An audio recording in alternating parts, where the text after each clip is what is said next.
So My Modern Myth has many tenets, many things that I want to cover. One of those things is fairy tales, fables, and yes, myth. So welcome, my name is Eric Beach, and this is My Modern Myth. So the fairy tale I want to talk about and unpack with you today is The Frog Prince. And for those of you who don't know the story, don't worry, I'm going to go through it, but I'm going to make some stops along the way because there's a few things that I want to focus in on that if we understand them, we can unpack and integrate that into our own life as well as help our children as they grow. So let's get into it. Frog Prince. Princess is walking through the fields in the garden and she's playing with her golden ball. She is obsessed with this golden ball. It is like her world, right?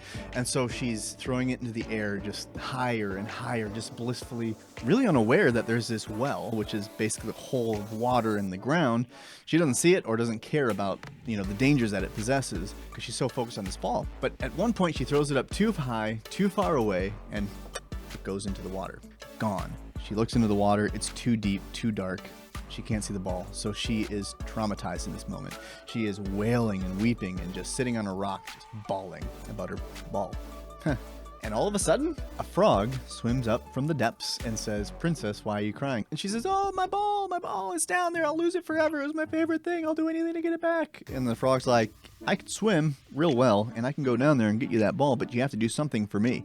And she's like, "Anything, I'll give you anything." And he's like, "Well, I don't want anything.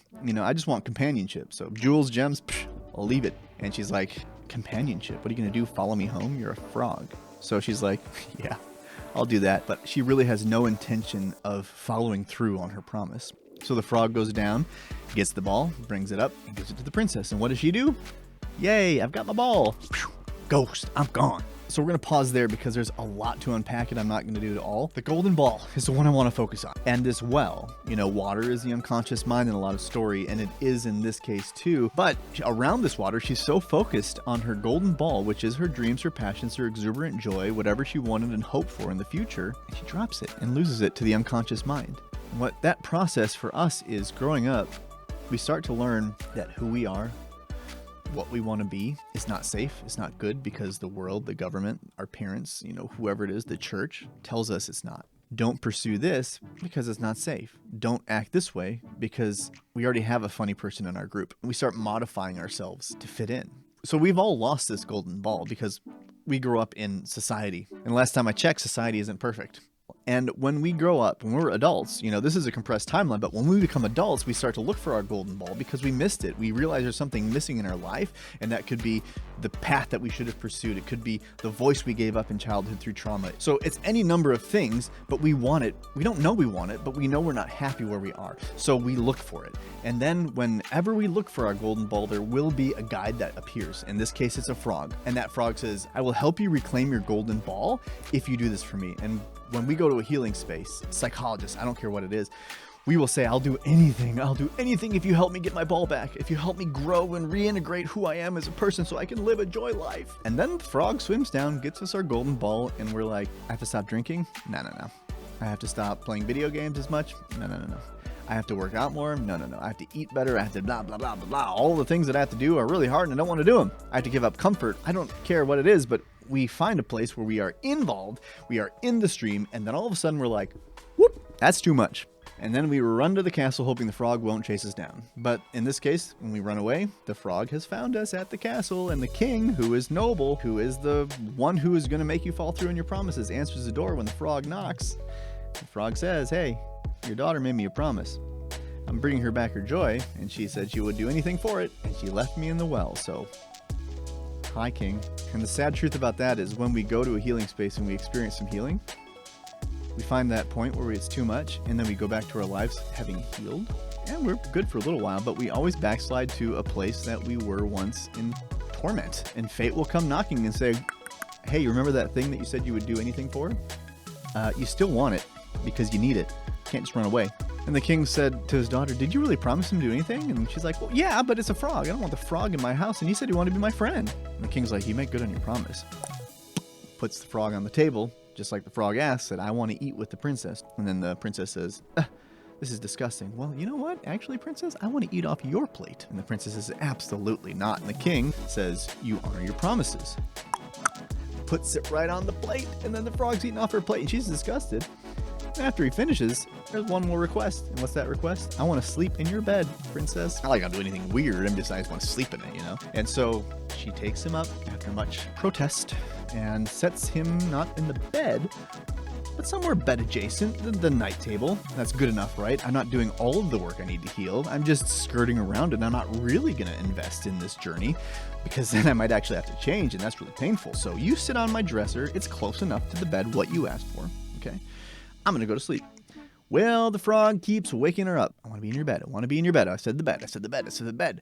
Finally, the princess has had enough, and she decides, I'll shut you up for good. Picks up the frog and whips it against the headboard. Frog falls into the bed, and then poof, magically he transforms into the handsome prince of her dreams, and they fall madly in love and get married, and it's all great, right? Now, that ending is really abrupt, and I think there's a lot left to be desired in that, like, so you murdered a frog essentially, and that was your blessing? No. That is not the goal. That is not the message I want to tell you about. What I want to tell you is that looking at the elements of a story, the golden ball, what is the golden ball? It's important to her. What's important to a child? Oh my gosh, it's the future, the possibility. Yes. What's the water? What's the unconscious mind? Like, we can pull these stories. Who's this king? But the last thing I want to talk about, is doing all the right things, right? We have to do everything we need to do for this wise person to show us how to reintegrate that golden ball and become the fullness of who we are. And the secret to that sauce is in the bed. Not that way, but in this way. What is a bed to this princess? What is the bed to any of us? It's probably the most vulnerable place. You don't just invite people into your bed because it is the most vulnerable place. And so what lesson we have here is for me to truly get my golden ball back and live in the fullness of who I am as a human, I have to get vulnerable with my guide. And sometimes that is done under great protest. But once the princess finally did it and stopped making excuses, she did it aggressively, but she did it. She said, fine, here's my dirty laundry. Here is my real feelings. And sometimes that comes up in yells. But what comes out, even though it's angry, is true, is honest. It was the authentic expression that's necessary to heal. And so this princess is fine, thinking that she's done with it. And the frog is going to leave her alone and say, fine, just have the ball without any work.